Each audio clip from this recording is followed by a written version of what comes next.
کے اسباب ان حالات سے کہیں زیادہ تعداد میں سوچے ہوئے ہیں. میں کچھ کہنا چاہتا ہوں، حالات سے کہیں زیادہ تعداد میں ان حالات کے اسباب سوچے ہوئے ہیں. سنو میں کیا کہہ رہا ہوں. ایک دیوار سے سر ٹکرانا، جسے لوگ کہتے ہیں اتفاق سے ہو گیا، کوئی ایسی کوئی بات نہیں ہے. یہ بات کیوں نہیں ہے؟ مومن کو ایک چھوٹی سی تکلیف پہنچی ہے، سب سے پہلے غور کرو کہ ایسا کیوں ہوا. اس سے مال چھین لیا جائے، اس سے ملک چھین لیا جائے، اس سے اس کے حق کا وطن، اس سے اس کا حق وطن چھین لیا جائے. یہ کہتا ہے کہ اتفاق سے ہو رہا ہے، اور وہاں صرف ہلکا سا دیوار میں سر ٹکرایا، نہ سر پھٹا، نہ کوئی زخم ہوا، نہ کوئی خون بہا، کچھ نہیں. دیوار سے سر ٹچ ہو گیا، فوراً حاضر خدمت ہوئے. عرض کے گئے رسول اللہ آج میرے ساتھ عجیب معاملہ ہوا، میری ایک لڑکی پر نظر پڑی اور میرا سر دیوار سے ٹکرا گیا. یہ کیا ہوا؟ سمجھ. اور ہماری بے حسی اور ہماری جہالت اور ہماری غفلت کہ ملک ٹکرا جائیں، ٹرین ٹکرا جائیں، جہاز ٹکرا جائیں، گاڑیاں ٹکرا جائیں، حکام عوام ٹکرا جائیں، انہیں اپنی بدعملیوں کا خیال نہیں آتا. سوچو تو صحیح. وہاں ایک صغیرہ گناہ، چھوٹا سا، اس لیے فرمایا کہ ہاں مومن کی شان تو یہی ہے کہ جب اس کے کاروبار میں، اس کے ملک میں، اس کے مال میں، اس کی ملازمت میں، اس کی سرمایہ داری میں کسی بھی طرح کا کوئی جھٹکا اللہ لائیں گے، چاہے وہ جھٹکا لانے کے لیے اللہ جس کو چاہے استعمال کریں. اللہ جس کو چاہے استعمال کریں. میں عرض کر چکا ہوں کہ اس زمانے میں مسلمانوں کے مقابل جو بھی شکل ہے، خدا کی قسم کوئی شکل اللہ کی قدرت سے باہر نہیں، اور کسی کا کوئی اقدام اللہ کے حکم کے بغیر نہیں. اس کو سوچتے کیوں نہیں؟ جو کچھ ہو رہا ہے خود بخود ہو رہا ہے. یہ کر رہے ہیں، ایسا نہیں. میں آپ سے عرض کرتا ہوں کہ جتنا انتظار ساری دنیا، سارے عالموں کو ختم کرنے کے لیے، جتنا انتظار اسرافیل کو پھونکنے کے لیے اللہ کے امر کے منتظر ہیں اور نظر اور پیشانی اللہ کی طرف کیے ہوئے ہیں، خدا کی قسم جتنا انتظار یہ کر رہے ہیں، ایک سوکھا ہوا پتا درخت سے گرنے کے لیے اللہ کے امر کا اتنا ہی منتظر ہے. اس کے درمیان کی ساری وزارتیں، ساری صدارتیں، ساری حکومتیں، ساری سرمایہ داریوں کے دفعے، ساری دنیا کے مادی طاقتیں، خدا کی قسم یہ ساری کی ساری شکلیں اس پتے کے گرنے اور اس اسرافیل کو سر بھوگنے کے درمیان میں سب کی سب اللہ کے امر کی منتظر اور اللہ کے امر کے حکم کے تابع ہیں. پھر گنجائش ہی نہیں باقی رہتی اس کی کہ مسلمان یہ کہے کہ انہوں نے یہ کر دیا، انہوں نے یہ کر دیا. کہ نہیں، اللہ کر رہے ہیں، اللہ کر رہے ہیں. اللہ کی وحدانیت کا بیان کرنے کا مطلب کیا ہے؟ کہ تو اپنے حال کو اللہ کی طرف پھیر دے.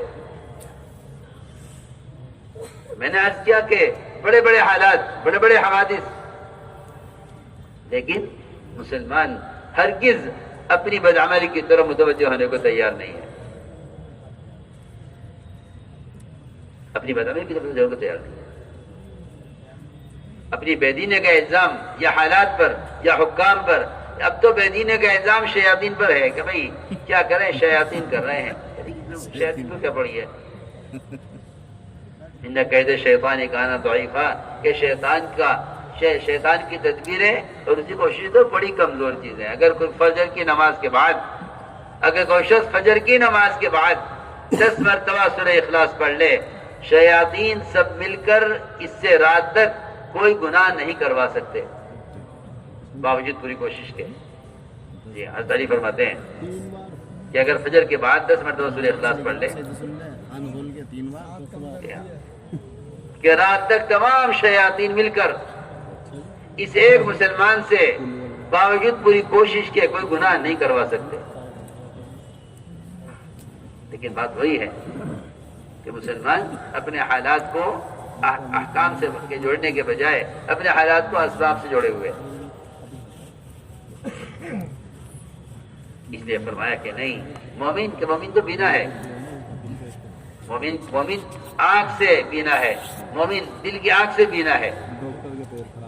تو جو اللہ کو نہیں مانتے ہیں وہ دل کی آنکھ کے اندھے ہیں. وہ کہتے ہیں ہم کر رہے ہیں، مسلمان کہہ رہا ہے ہاں آپ کر رہے ہیں. یہ نہیں، اس لیے کہ اندھے آدمی کو نہیں خبر یہ کیا ہو رہا ہے. حضور اکرم صلی اللہ علیہ وسلم نے اپنی احادیث میں فرق بتایا ہے کہ بینا کون ہے. بینا وہ ہے جس کو حالات اپنے اعمال میں نظر آئے، جس کو حالات اپنے اعمال میں نظر آئے، وہ بینا ہے.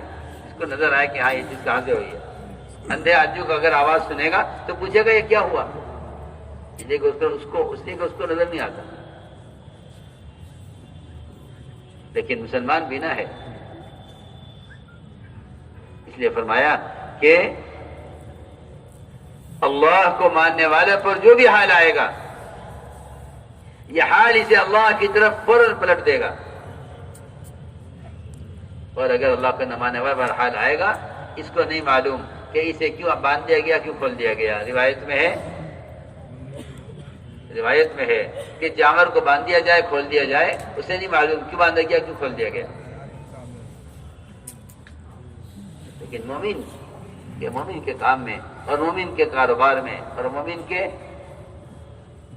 کے دنیاوی نظام میں ذرہ برابر بھی اگر کوئی فرق آئے گا تو یہ فوراً سمجھ لے گا کہ مجھ سے اللہ کا حکم ٹوٹا ہے، جس کے نتیجے میں یہ ہوا ہے.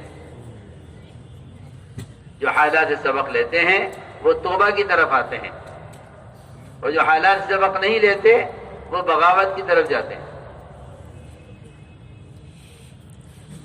توبہ کے لیے ضروری ہے کہ حالات سے سبق لو. جو حالات سے سبق لے گا وہ توبہ کی طرف آئے گا، وہ اپنے اعمال کو اپنے گناہوں سے جوڑے گا تو ان کے حالات انہیں توبہ کی طرف لے آئیں گے. وہ توبہ کہتے ہی اس کو ہیں کہ بندہ اپنے گناہوں پر استغفار کر کے اللہ کی طرف قدم اٹھائے. توبہ کا مطلب یہی ہے، پلٹ کر اللہ کی طرف جانے والا، تائب، پلٹ کر اللہ کی طرف جانے والا. اس لیے میرے بزرگوں، دوستوں، عزیزوں، ساری بات کا خلاصہ یہ ہے کہ حالات سے کبھی نہیں بدلیں گے. حالات کے بدلنے کے لیے اعمال کی تبدیلی شرط ہے. تم اپنے اعمال بدل دو، ہم حالات بدل دیں گے. تم اعمال بدل دو، ہم حالات بدل دیں گے. اس لیے کہ حالات سارے ہمارے قبضے میں ہیں. حالات سب اللہ کے قبضے میں ہیں، اللہ کے غیر کے ہاتھ میں کچھ نہیں ہے. تو ہم پریشانی ہے کہ وہ، میں کیا عرض کروں، خوشامد بھی ان کی کرتا ہے جن کے ہاتھ میں مسئلہ سمجھتا ہے کہ ان کی خوشامد کرو، ان کے ہاتھ میں ہے. میں کیا عرض کروں، جو یہ کہتا ہے کہ فلاں کرنے والا ہے، اس کا یہ کہنا ہی اس کرنے والے کو قوت دیتا ہے. اگر مسلمان یہ کہے کہ نہیں اللہ کرنے والے ہیں، تو حدیث میں آتا ہے